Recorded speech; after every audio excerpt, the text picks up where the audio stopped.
인생을 살면서 이런 의문이 들 때가 종종 있습니다. 우리가 참 잘 나가던 시절이 있었어요. 그때 돈도 있었고 건강도 있었고 머리도 팽팽 잘 돌아가고 내 주위에 나를 도와주려는 사람도 많았고 나름대로 주님을 위해서 헌신하려고 하고 열심도 가지고 있었는데 그때는 주님 모른 척 하시는 거예요. 그때는 주님이 쓰시지 않는 거예요. 뭐 나를 위해서 일해보겠니? 그런 말씀도 안 하세요. 물어보시지도 않아요. 그러다가 육신의 힘이 다 빠지고 가진 것 다 없어지고 사람들도 다 떠나가고 이제는 조금 전에 들었던 말씀도 기억이 안 나고 조금 전에 읽었던 말씀도 머리에 안 남아있고 인생 종쳤구나. 내 인생 끝났구나. 그때 주님 찾아오셔가지고 가서 내 백성을 구원하라. 열방을 차지하라. 누가 나를 위하여 가겠느냐? 너 좀 가지 않겠느냐? 그렇게 물으실 때가 있다는 것입니다. 여러분, 이건 하나님의 방법이에요. 여러분, 그렇게 하나님 앞에 쓰임받은 대표적인 인물이 누굽니까? 모세입니다. 40세 때 쓰셨으면 모세가 얼마나 큰일 하겠어요. 80년 동안 120세까지 살면서 왕의 후계자가 될 수 있는 그 권력 가지고 그 젊음 가지고 그 힘 가지고 이스라엘 백성들 구원하는 일들 훨씬 잘할 수 있었을 터인데 그때 나섰다가 큰 코 다치고 하나님이 쳐다보지도 않으시고 놔두시고 그래가지고 자기 목숨 살겠다고 광야로 도망가지고 40년 인생을 양이나 돌보면서 허송세월하고 이젠 80세 노인이 되어서 꿈도 희망도 아무것도 없는 그 자리에 있었을 때 주님 나타나시는 거지. 얼마나 폭삭 그의 인생이 낮아져 있었으면 주님이 너를 쓰겠다고 하시면서 가라고 해도 저는 아니지요, 저는 아니지요, 저는 아니지요. 나중에 화를 내시면서 너를 쓴다니까. 내가 너와 함께하여서 너를 통해서 일하겠다니까. 다른 사람이 아니고 바로 너야. 여러분, 화를 내시면서 말씀하실 정도로 그냥 철저하게 포기하고 낮아지고 낭망하는 그런 자리에 있게 된 것입니다. 혹시 여러분 이 세상을 살아가면서 나의 처지가 그 80세의 모세의 처지와 너무너무 비슷하다라고 하는 그런 생각 속에서 이제 하나님의 나를 위해서 나는 쓰임받게 글렀다. 그렇잖아요. 장로가 되려고 해도 65세 이하만 돼요. 그토록 내가 젊은 시절 주를 위해 헌신하면서 교회 리더십으로서 뭔가 써주기를 원하는데 이제는 다 지나갔어요. 선거한다고 해도 관심도 없어요. 내 건강 다 사라지고 하루하루 지탱하기가 어렵고 그 좋던 머리 어디로 갔는지 그 많던 돈 어디로 다 날아가 버렸는지. 그래서 말씀을 들어도 저건 나를 향한 말씀이 아니죠. 주님, 젊은이들이 드려야 될 말씀이죠. 뭐 김용희 선교사님이 와서 부흥집회 하는데 그건 다 젊은 청년들이 나가서 팔팔 뛰고 노래하고 막 하나님 앞에 나가야지. 이제 우리는 그냥 뒷전에서 구경만 하자. 혹시 그런 자리에 계신 분 아니세요? 안 계세요? 나는 이게 모자라고 이게 부족해가지고 주님이 절대로 안 쓰실 거야. 여러분, 바로 그때야말로 이제는 주님의 타이밍이 여러분에게 임한 줄 믿으시기를 바랍니다.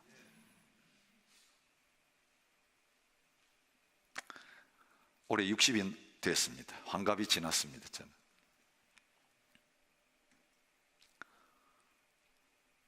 육체적인 건강의 어려움 때문에 그저 한 주일 와서 하나님 앞에 설교하는 이것도 이제 내 마음대로 안 되는 그런 자리에 있는 것을 느낍니다. 점점 옆에서 도와주는 한 자매님이 없으면 내 인생은 참 힘들어진다, 그런 생각을 합니다. 여러분, 이게 서서 목사가 그냥 설교를 하니까 그냥 되는 것 같으세요? 하나님의 은혜 아니면 아무것도 안 돼요. 지난주일 하나님 말씀 전하는데 참 어려웠어요. 설교 준비 다 하고 이렇게 강단에 서는데도 설교하기가, 하나님의 말씀을 자유롭게 전파하는 것이 뭔가 막혀 있고 뭔가 지금 눌려 있는 그런 느낌 받았어요. 여러분, 저를 위해서 기도해 주셔야 합니다. 특별히 목회자들, 이 땅의 목회자들을 위해 여러분 기도해 주지 않으시면 안 돼요. 그들이 그냥 넘어지는 거겠어요? 미투 운동이 일어나면서 교회 안에 이제 그렇게 열심히 일하시던 목사님들의 그 주문이 드러나고 이제 그 자리에서 내려앉고 뒤로 물러나고 이런 사건이 있는데요, 그분들 하나님 앞에 귀하게 쓰임받던 분들이에요. 집회할 때마다 그분 불려다니면서 청년들한테 최고의 인기를 누리고 청년들이 그 앞에서 뒤집어지고 하던 분들이라고요. 청소년들이 그 앞에, 그 목사님의 메시지 앞에서 인생이 바뀌고 변화의 역사가 일어나던 분들이라고요. 그런데 그분들이 왜 지금 그 비참한 밑바닥에 지금 가 있는지 아세요?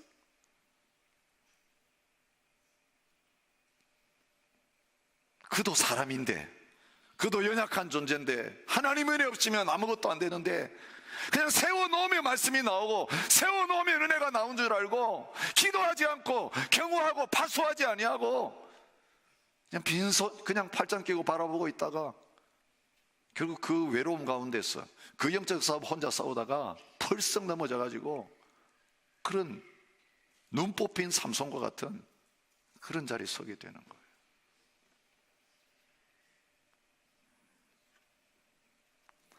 여러분, 영의 눈으로 떠서 보면 하루하루 살기가 힘들고 뭔가 해 나갈 수 있는 용기도 이제는 나지 않는 그런 절망적인 순간, 그때야말로 우리 가진 모든 것 다 내려놓고 오직 주님만 바라보고 주님만 붙잡을 때에, 여러분, 그때에 못 본 척 하시던 주님이 내 앞은 그냥 지나가면서 옆에 사람한테 가서 오늘아 같이 일하자 뭐 이러시던 주님이 나만 딱 왕따 시키시고 주위 사람 다 쓰임받는데 내한테는 오지도 않으시던 그 주님이 비로소 나에게 오셔서 손을 내미시고 나를 붙잡으시고 이제는 문을 열어가시면서 이제까지 우리가 기도하며 기다렸던 그 최고의 인생, 최선의 인생, 행복으로 꽉 채워진 그 인생을 살기 시작하는 그런 출발점이 될 줄 믿습니다. 오늘 이 사도행전의 주일날 생각하는 마지막 메시지를 통해서 어떻게 하나님께서 한 사람 바울을 그렇게 사용하시는지, 여러분, 이 바울의 인생이 나의 인생이 되는 은혜가 저와 여러분에게 있으시기를 바랍니다. 오늘 우리가 살펴보는 말씀의 무대는 멜리데라고 하는 섬입니다. 우리가 구조된 후에 안즉 그 섬은 멜리데라, 지중해 상에 있는 아주 작은 섬입니다. 여러분, 지도에 보시면 이 멜리데가 어디쯤 있는지 보실 수가 있습니다. 지도를 한번 띄워주시면 좋겠습니다.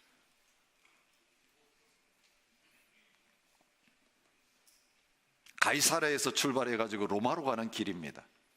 키프로스를 지나서 크레테 섬을 지나서 거기서 풍랑 유라굴로라는 광풍을 만나가지고 14일이라고 하는 세월을 보내고 방향이 어디로 가는지도 모릅니다. 해도 안 보입니다. 이제는 죽음의 위기를 나가면서 하루하루 살아가는 것이 있는 상황인데, 여러분, 놀라운 건 뭐냐면 그 배가 광풍에 밀려서 이제는 선원들도 방향을 조정하지 못하는 그런 가운데 그냥 또 밀려갔는데 어디로 갔습니까? 로마로 가고 있었습니다. 도착해 보니까 멜리다라는 섬, 로마가 있는 이탈리아 그 바로 밑에 있는 그 섬에 도착한 것입니다. 지금 이 멜리데의 위성 사진입니다. 그 다음 사진 한번 보여주시겠습니다.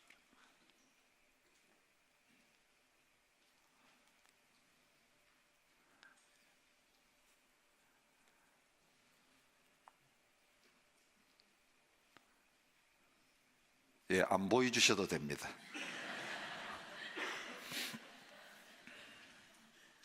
한 나라입니다. 지금 그 섬이 작은 섬입니다.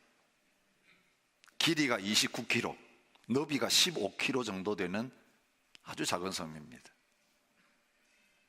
몰타 공화국입니다. 영연방에 속해 있습니다. 우리 호주처럼. 그 섬에 사는 사람이 96%가 캐톨릭입니다.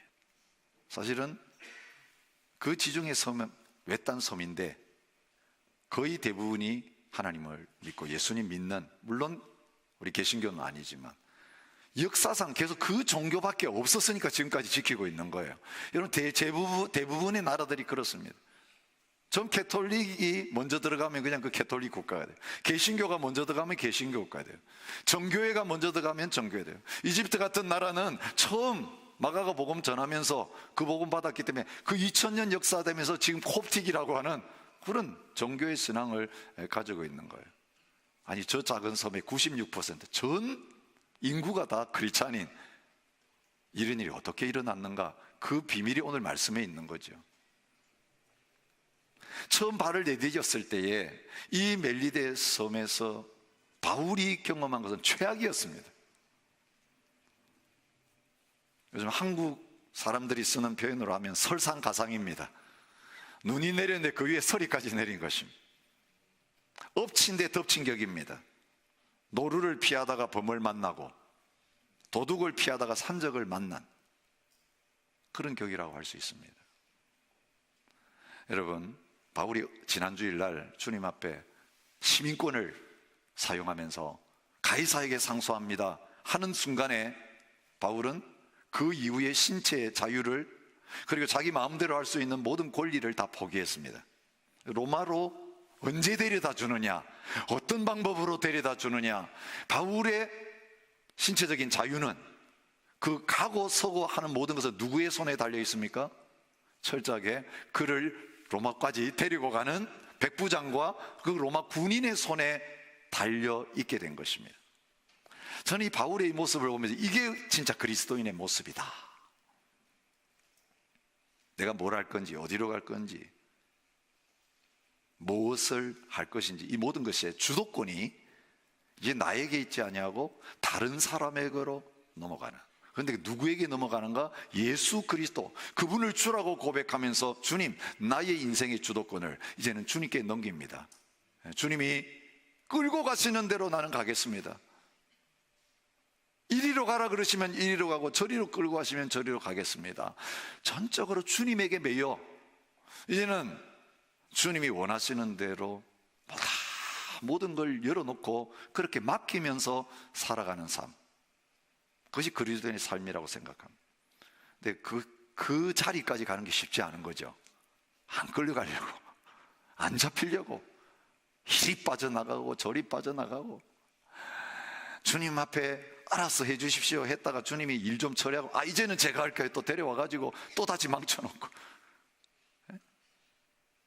주님께 맡겼다가 받았다가 맡겼다가 받았다가, 이게 무슨 탁구 치듯이 그런 신앙생활을 하면서 허송세월하는 경우가 너무 많이 있습니다. 근데 어느 순간 주님이 이제는 결정적으로 찾아오셔서 내가 완전히 항복하게 되어질 때, 그때부터는 어떤 환경과 조건과 사람을 내 마음대로 하려고 하지 않고 내 뜻대로 안 돼도 그게 이제는 주님의 것이니까 주님 알아서 하십시오, 뜻대로 하소서, 살든지 죽든지 뭐 어떤 경우가 생기든지 뜻대로 하소서, 이렇게 맡겨놓는 것이 이제는 그리스도인의 삶의 출발인 것이에요. 그래서 주님이 이제 끌고 가기 시작하는 내용이 우리 이번 한 주간 동안 묵상했던 사도행전의 말씀이잖아요. 드디어 출발합니다. 근데 바울 뜻대로 안 됩니다. 여기에서 머물면 좋겠습니다. 가면 좀 손해가 있을 것 같아요. 주님 가르쳐 주셔서 자기를 끌고 가고 있는 백부장에게 이야기합니다. 근데 백부장은 어떻게 합니까? 바울의 말을 들었습니까? 안 들었습니까? 안 들었습니다. 무시했습니다. 미양이라는 곳에 가서 겨울을 지냅시다. 지금 겨울을 지내야만 로마까지 갈 수 있어요. 겨울에는 항해하기가 너무 어려워요. 폭풍이 일어나기 때문에. 그래서 여기보다는 미양에 가면 좋겠습니다. 선장과 선주들, 그 지중해에서 뼈가 굵은 그 사람들의 말을 더 바울의 말보다 믿었습니다. 그래서 출발했습니다. 결과는 어떻게 되었습니까? 이제는 풍랑을 만나게 된 것입니다. 배까지도 이제는 선장과 선주도 어떻게 할 수 없을 정도로 이제는 표류하는 14일 동안이나 하늘이 안 보이고 어디로 가는지도 모른 채 이제는 화물은 다 버리고 거기 사는 사람의 목숨이 경각에 달린 그런 어려움을 만났습니다. 그게 어떤 결과죠? 주님께 다 맡기고 나니까 주님이 데려가시는데 죽느냐 사느냐, 이 광풍을 만나가지고 풍랑을 만나가지고 살 걱정을 해야 되는 그런 데 갑니다. 여러분, 주님께 맡겼으면 평화롭게 문제없이 아주 빠른 방법으로 로마로 다 옮기셔야 되잖아요. 여러분, 빌립은 성령이 충만할 때에 광야로 갔다가 다른 도시로 그냥 성령님 막 옮기셨어요. 신비한 일이 일어난 거예요. 보니까 여기 도시에 하나님 또 옮겨가지고 다른 데 가면 또 다른 데 나타나는 이런 신비한 일이 하나님 하실 수 있는데, 바울을 감옥에서 싹 빼가지고 로마로 아침에 눈 떠보니까 로마에서 걸어다니고 있는 이런 일이 있을 수 있는데, 주님의 손에 다 맡겼는데 이전보다도 더 큰 어려움 만나요. 여행의 위험을 만나는 거예요. 풍랑의 위험을 만나는 거예요. 그죠? 그 위기 가운데 주님이 나타나셔서 그 풍랑을 면하게 해주셨습니다. 그리고 멜리데라고 하는 섬 앞에 딱 도착했습니다. 그런데 그거로 위기가 끝났습니까? 아니요. 어떤 위기가 있었습니까? 어제 말씀에 어떤 위기가 있었습니까? 이제는 내리면 되는데, 배는 이제 파선하니까 다 사람들이 물에 뛰어내려 가지고 섬으로 들어가면 되는데, 여러분, 그 배에는 바울과 로마로 끌려가는 로마 군인이 호송하고 있는 죄수들만 타고 있는 게 아니라 다른 손님들도 타고 있는 거예요. 장사꾼들도 타고 있는 거예요. 여러분, 이 로마 군인들의 사명은 뭡니까? 이 죄수들 지키는 겁니다. 그런데 배 안에 있을 때는 보호하기가, 지키기가 좋았습니다. 감시하기가 좋았습니다. 그런데 배에서 뛰어내려서 이제 각자 살아서 살기 위해서 섬으로 들어가 버리면 어떻게 됩니까? 탈옥하는 일이 일어날 수 있는, 이제는 담장이 무너진 교도소와 같이 된 것입니다. 그래서 로마의 군인이 백부장에게 어떤 제안을 했습니까? 죄수들 다 죽입시다. 그래야 우리 책임이 가벼워집니다. 한 사람이라도 놓치면 우리가 죽습니다. 그래서 자기들 살려고 죄수들을 죽이려고 했습니다. 그 죄수 가운데 바울이 있었습니다. 여러분, 광풍을 피하고 나니까 로마 군인의 칼이 그의 목을 겨누고 있는 어려움이 생겼습니다.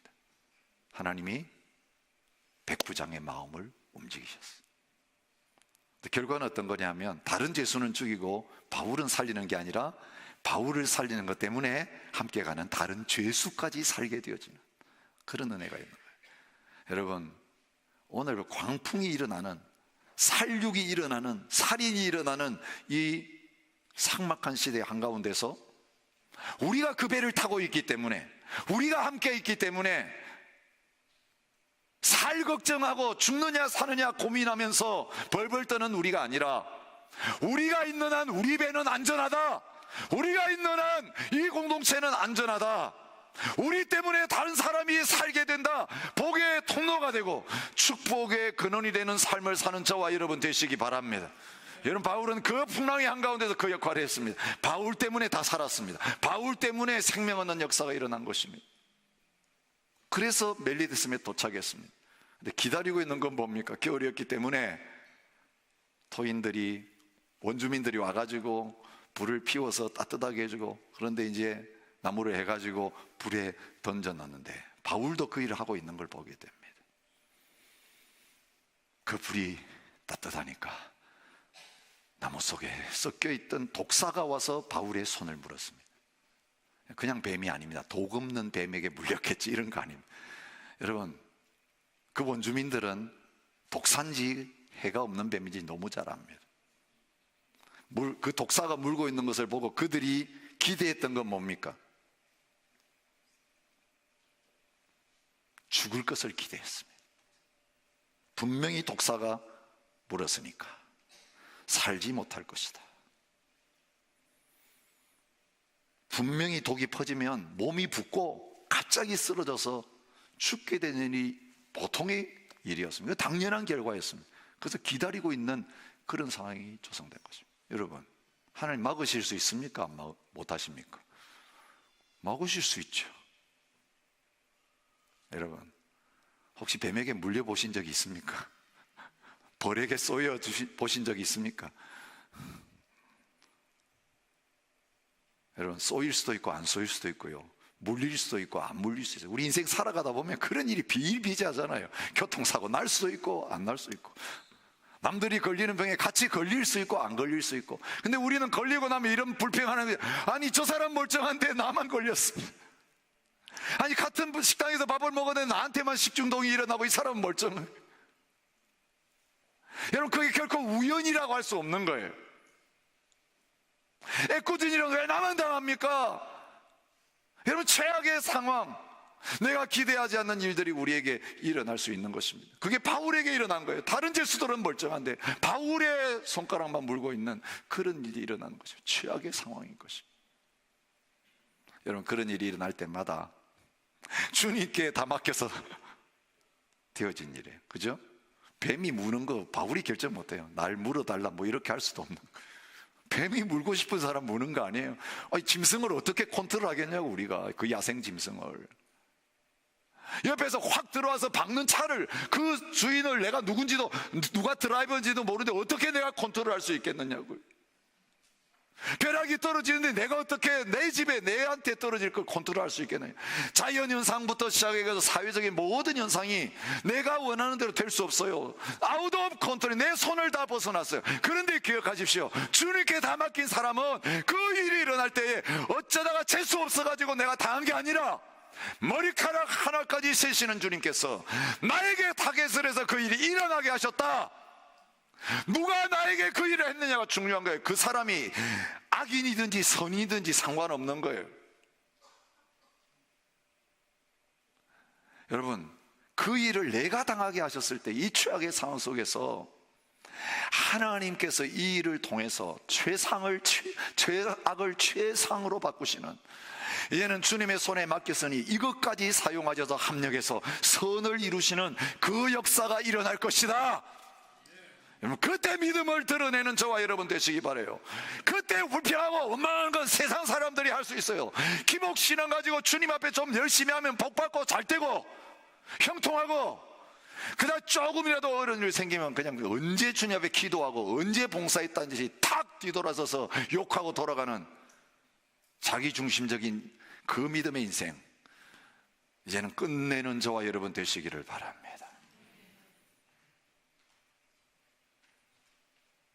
여러분, 바울은 그런 최악의 상황을 만났을 때 조금 더 요동하지 않습니다.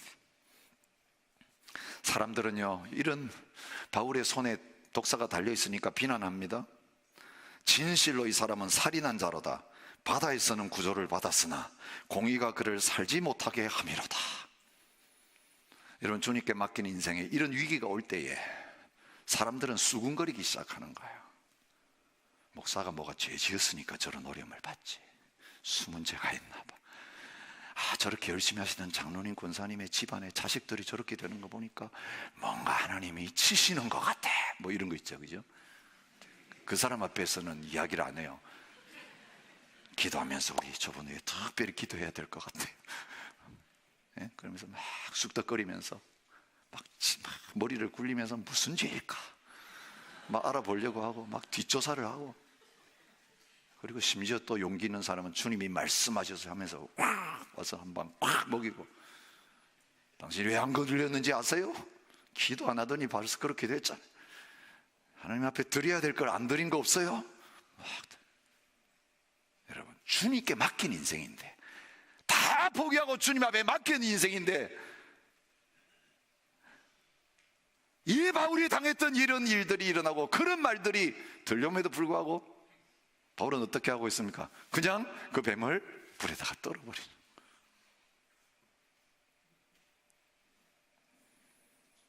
여러분, 사람들의 평가는요, 극과 극이에요. 살인자로다. 하나님이 저렇게 이제 공의를 집행하신다 그러더니 아무 일도 기다려도 아무 일도 안 일어나니까 어떻게 말합니까?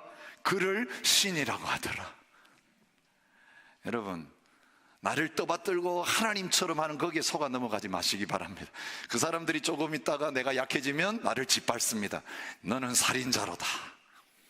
여러분, 그렇다면 지금 나를 살인자라고 나를 정죄하고 비난하는 사람들의 말에 흔들리지 마세요. 조금 있으면 아무 일이 아니라도 내가 잘 되면 이제 내 옆에 와가지고, 그래, 하나님이 당신과 함께하는 걸 내가 보았어, 나를 위해 좀 기도해 주세요, 뭐 이렇게 되는 거죠. 여러분, 욥의 친구들이 안 그랬어요?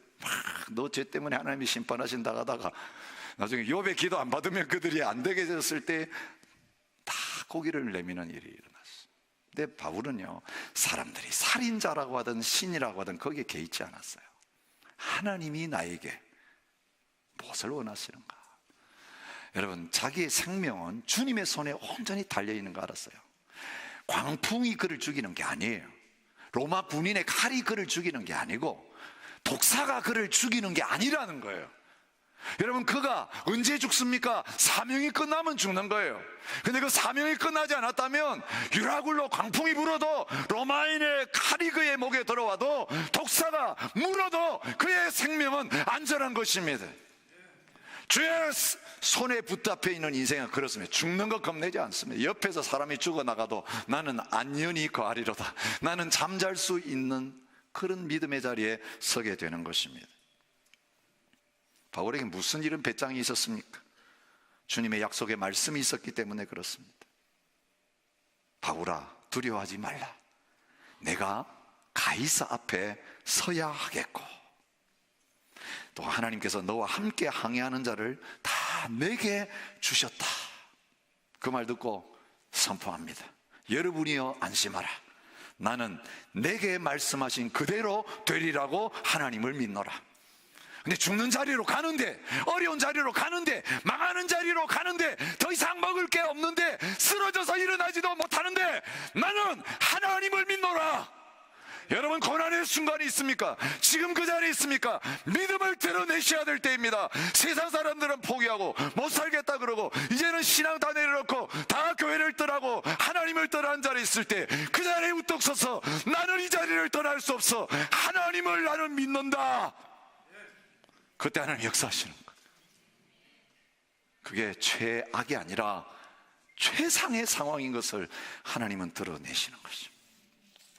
어떤 일이 일어났습니까? 그 멜리드 섬에 복음의 문이 활짝 열리는 역사가 일어났습니다. 최고의 지도자 보블리오가 그들을 초청해가지고 3일이나 집에 머물게 했습니다. 가보니까 그 보블리오의 아버지가 열병과 이절에 걸려서 누워 있습니다. 딴 거 아닙니다. 이 일을 위해 여기 보내셨구나. 들어가서 그냥 기도하고 안수함에 병이 나았습니다. 거기서 끝나지 않았죠. 최고의 지도자의 집에 그런 일이 일어나니까 섬 가운데 다른 병든 사람들이 와서 고침을 받는 역사가 일어났어요. 표적과 기사가 예수님의 이름으로 일어난 복음이 증거되었습니다. 그래서 지금까지 그 섬에 모든 사람들이 2000년 역사 속에 대대로 조상적으로 모태신앙 가진 그 그리스도인이 되는 역사가 일어난 것입니다. 여러분, 마가복음 16장 17절부터 18절에 주님 약속하셨어요. 믿는 자들에게는 이런 표적이 따르리니 곧 그들이 내 이름으로 귀신을 쫓아내며 새 방언을 말하며 뱀을 집어 올리며 무슨 독을 마실지라도 해를 받지 아니하며 병든 사람에게 손을 얹어 나으리라 하시더라. 여러분, 우리가 믿음을 주님 앞에 드러내면 믿음의 역사가 나타나는 것입니다. 여러분, 오늘 그 절망과 그 어려움의 상황, 최악의 상황 속에 있을 때 여러분의 믿음으로 말미암아 다른 사람들을 살리고 다른 사람들을 고치고 살아계신 하나님, 부활하신 주님, 지금 나와 함께 하신다, 그 십자가와 부활의 복음을 드러내어서 그들의 영혼과 육신을 건져내는 그런 기회로 삼는 저와 여러분 되시기 바랍니다. 우리가 주님을 신뢰하면 다른 사람들이 우리가 믿는 그 주님을 함께 믿는 자리로 나오게 될 것입니다. 우리가 믿음을 포기하면 우리를 바라봤던 그들, 어떻게 되는가 보자라고 했던 그들, 우리가 넘어질 때 같이 넘어져 실족하는 일이 일어나는 거예요. 사랑하는 부모님 여러분, 자녀들에게 믿음을 드러내 주십시오. 자녀들은 여러분의 말 듣고 예수님 안 믿습니다. 여러분이 진짜 코너에 몰렸을 때, 질자철명 상태 때 누구를 찾아가는가를 보고 있습니다. 누구에게 도움을 요청하는 것을 보고 있습니다. 그리고 주님께 기도하는 그 결과 어떤 응답이 일어난 걸 두 눈 똑똑히 뜨고 보고 있습니다. 그리고 그 응답의 역사를 주님이 하셨다, 하나님이 하셨다 경험할 때 그 부모님의 하나님이 나의 하나님이 되는, 할머니 할아버지의 하나님이 나의 하나님이 되는 역사가 여러분의 자녀 손들에게 일어나게 될 줄 믿습니다. 여러분의 친구들에게 그 선한 영향력이 흘러갈 것, 여러분 직장 동료에게 그 역사가 일어날 것입니다.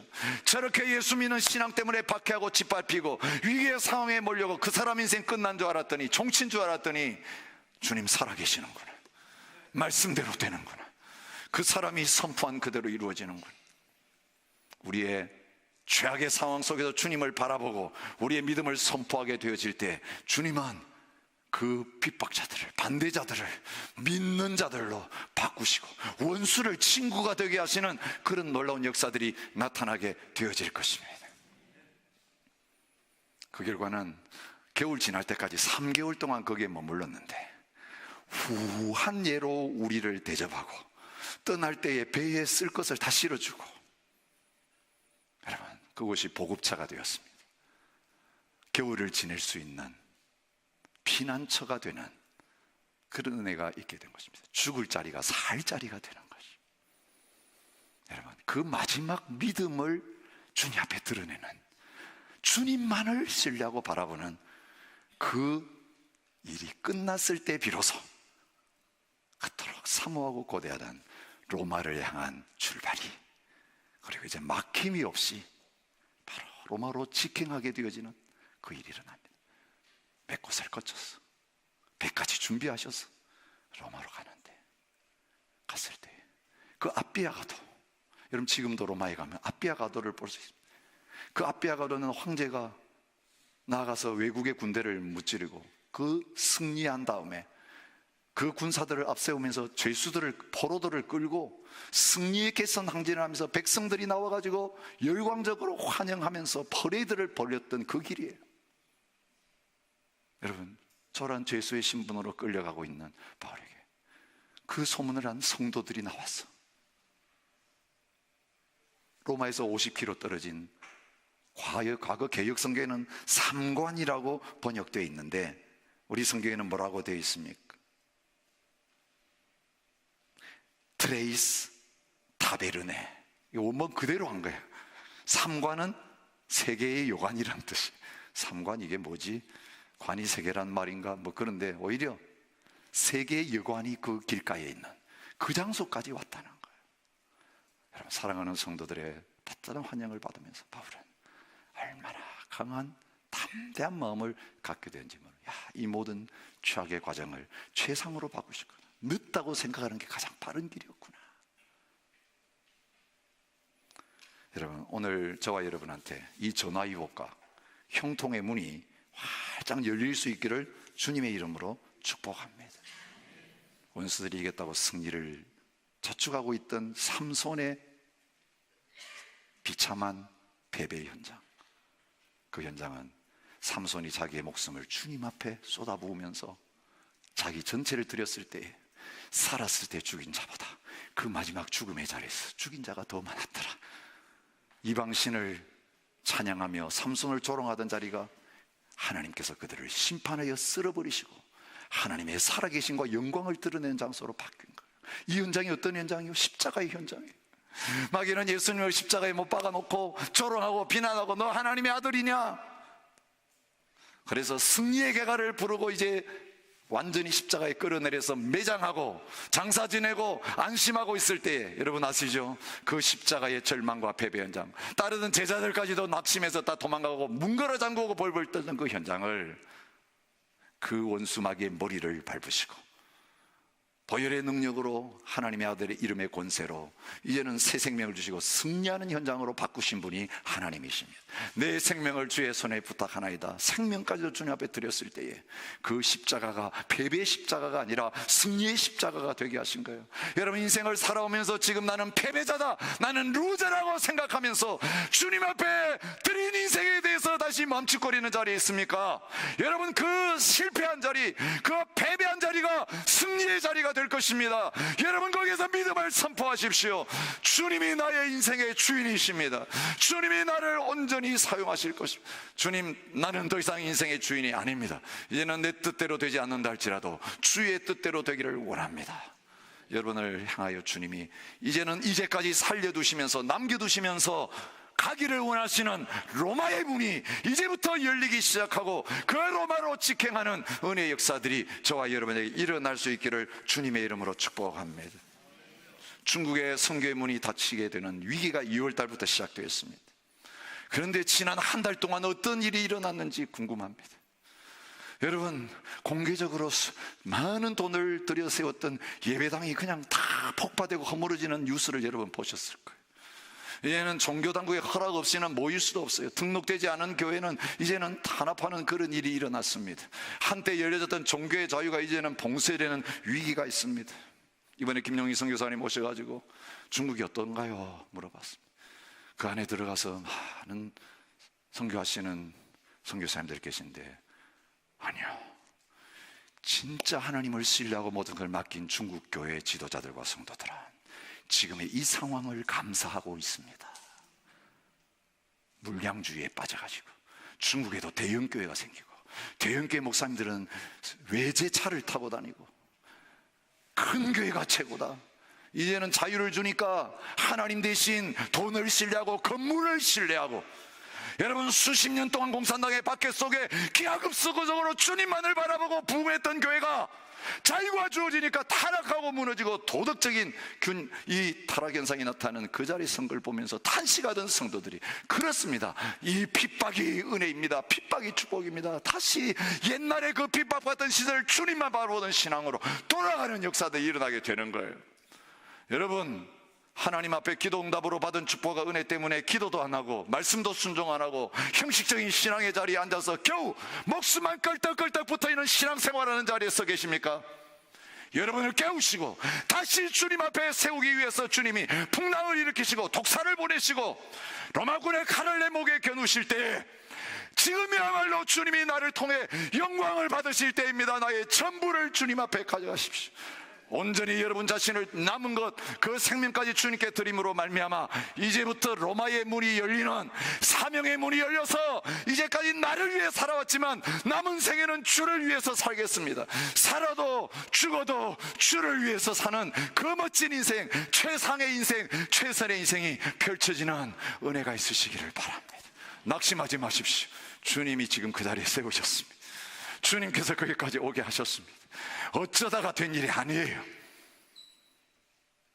세밀한 것 하나도 간섭하신 하나님이 오늘도 여러분이 실패했고 욕먹고 조롱받는 그 현장, 눈 빼빼서 조롱거리는 그 현장을 승리 현장으로 바꾸시는 그 일들이 여러분을 통해서 일어나게 될 줄 믿습니다. 호주교회를 통해, 한국교회를 통해 다시금 붐이 일어나게 될 것이고, 그 원수들의 웃음소리가 눈물과 탄식으로 바뀌는 그 역사들이 반드시 일어나게 될 것입니다. 우리 함께 일어나셔서 그 주님을 바라보시면서, 주님, 우리가 이제 주님만을 바라보겠습니다. 주님 바라보지 않고 환경을 바라보고 내 자신을 바라보고 이 사람들을 바라봤던 그 자리에서 온전히 주님을 바라봅니다. 서로 격려하시면서 함께 주님 바라보고 주님 앞에 나갔으면 좋겠습니다.